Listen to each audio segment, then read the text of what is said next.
તો નમસ્કાર મિત્રો, વિડીયોમાં તમારું હાર્દિક સ્વાગત કરવામાં આવે છે। તો મિત્રો, તમે બધા દક્ષા ઠાકોરને જાણતા હશો મિત્રો, જે પુનર્જન્મ લીધો છે મિત્રો બનાસકાંઠામાં મિત્રો પાલનપુર પાસે ખસા ગામ છે। તો મિત્રો, આ બાળકી મિત્રો બે સવાલ પૂછે હતા, તેના જવાબ મળી ગયા છે। તો પહેલા મિત્રો તમે આ વિડીયો જોઈ लो।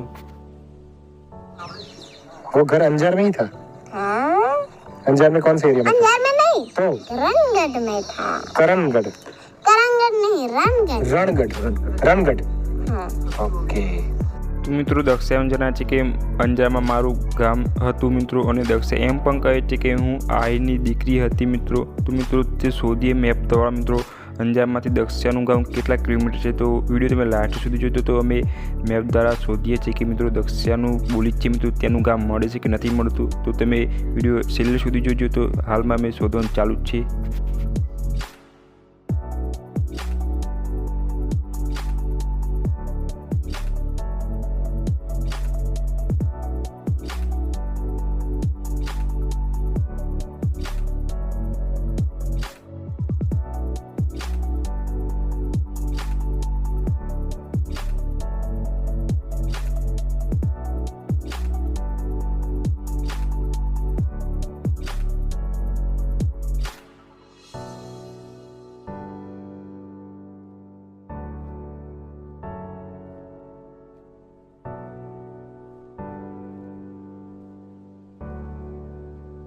તો મિત્રો, દક્ષા કહી રહી હતી તો મિત્રો તે ગામ મળી ગયું છે। સંગડ કહીને ગામ છે મિત્રો, અંજારથી મિત્રો 30 કિલોમીટર ગામ છે। અને મિત્રો દક્ષા એમ પણ કહી હતી હું આહિર સમાજની દીકરી હતી। તો મિત્રો આહિર સમાજની એક વાડી પણ છે। તો મિત્રો નક્કી થાય છે કે દક્ષા સાચું બોલી રહી છે મિત્રો, કેમ કે દક્ષા છે તે આહિર સમાજની દીકરી હતી મિત્રો પહેલા જન્મમાં। તો મિત્રો વિડીયો પસંદ આવે તો વિડીયો લાઇક કરીને શેર કરવાનું ના ભૂલતા, અને ચેનલ પર નવા હોય તો મિત્રો ચેનલને સબસ્ક્રાઈબ કરી દેજો પૂરો વિડીયો જોવા માટે। Thank you so much.